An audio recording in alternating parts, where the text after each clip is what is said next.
I found the texts on a Tuesday night, and my world shattered like glass under a hammer. It wasn't just a message or two. It was a whole conversation. A hidden life my wife Emily had been living right under my nose. "I'm just waiting for his inheritance, then I'm yours," she'd written to her ex, Jason. Those words burned into my brain, each syllable a fresh stab to the chest. I sat there, phone in hand, staring at the screen until my eyes blurred, wondering how the woman I'd loved for 8 years could be someone I didn't know at all. Let me back up. I'm Tom, just a regular guy, 34, working as a high school math teacher in a small town. Emily and I met in college, back when we were both broke, dreaming big, and laughing over cheap coffee in the campus diner. She was vibrant, with this contagious smile that made you feel like you were the only person in the room. We got married 5 years ago, bought a little house with a sagging porch and filled it with plans. Kids someday, maybe a dog, summer trips to the coast. Life wasn't perfect, but it was ours. Or so I thought. The first hint something was off came about 6 months ago. Emily started staying late at her marketing job, saying they were swamped with the new campaign. I didn't question it, why would I? She'd always been ambitious, and I was proud of her hustle. But then there were the little things. She'd get jumpy when her phone buzzed, snatching it up before I could even glance at the screen. She started wearing perfume again, the kind she hadn't touched since our dating days. Once I caught her smiling at her phone in the kitchen, a soft, private smile I hadn't seen in years. When I asked who she was texting, she laughed it off, saying, "Just a work friend, Tom, relax." Her voice was light, but her eyes darted away. I'm not the jealous type. Never have been. But those moments started piling up, like pebbles in a jar, until I couldn't ignore the weight. I tried talking to her, asking if she was okay, if we were okay. "Of course we are," she'd say, kissing my cheek, her hands cold against my skin. But her answers felt rehearsed, like lines from a script she'd memorized. I started waking up at night, staring at the ceiling, wondering why I felt like a stranger in my own marriage. Then came that Tuesday. Emily was in the shower, and her phone was on the kitchen counter, buzzing like it was alive. I don't know why I picked it up, call it a gut feeling, call it stupidity. Her lock screen was a photo of us from our honeymoon, smiling on a beach, and for a second I hesitated. But the phone buzzed again and I saw the name Jason. Her ex from college, the guy she dated before me, the one she swore she hadn't spoken to in years. I typed in her passcode, our anniversary 0520, and there it was, a thread that stretched back months. I scrolled, my heart pounding so loud I thought it'd wake the neighbors. "Miss you," she'd written. "He's clueless," she'd said. And then the one that stopped me cold. "I'm just waiting for his inheritance, then I'm yours." My dad had passed a year ago, leaving me a chunk of money we hadn't touched yet.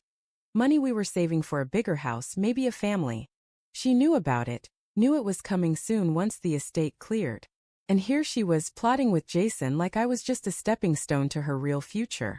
I don't know how long I stood there, rereading those words, each one carving a deeper wound. The shower stopped and I heard her humming, oblivious. Part of me wanted to smash the phone, to scream, to demand answers. But I just stood there, frozen, until she walked into the kitchen, towel wrapped around her, hair dripping. "Hey babe, what's for dinner?" she asked, all casual, like she hadn't just ripped my life apart. I held up the phone, my hand shaking. "Care to explain this, Emily?" My voice was low, barely controlled. Her face went pale, like she'd seen a ghost. "Tom, how did you?" she stammered, reaching for the phone, but I pulled it back. "Don't," I said. "Just tell me. Are you really waiting for my dad's money so you can run off with him?" She opened her mouth, then closed it like a fish gasping for air. "It's not what you think," she finally said, but her voice was thin, unconvincing. "Not what I think." I laughed, a bitter sound that didn't feel like mine. "You told him you're biding your time with me. You told him you miss him. What part of that isn't what I think?" She sank into a chair, covering her face with her hands. "I was just venting," she said. "Jason and we've been talking, yeah, but it's not serious. I was upset, Tom. Things haven't been great with us, you know that." Her words felt like a slap. Things hadn't been great? Sure, we'd had our fights, our quiet nights, but I thought that was just life. I thought we were in it together. "Venting," I said, my voice rising. "You call planning to leave me for my money venting?" She started crying then, big, messy sobs, but they didn't move me. I felt empty, like someone had scooped out everything inside me. I loved you, I said, and my voice broke. I gave you everything I had. She reached for my hand, but I stepped back. Tom, please, she whispered. I didn't mean it. I swear. But I was done listening. I grabbed my keys and walked out, the door slamming behind me. I drove for hours, no destination, just me and the ache in my chest, replaying every moment of our life together, wondering which parts were real. It's been 3 months now. I moved out, got a small apartment near the school. Emily's tried calling, texting, begging to talk, but I can't. Not yet. Maybe not ever. The inheritance came through last week, and I donated half of it to a local charity for kids, just to make sure she'd never touch it. It felt good, like reclaiming a piece of myself. I don't know what happens next. Some days I miss her so much it hurts to breathe. Other days I'm just angry. At her, at myself for not seeing it sooner.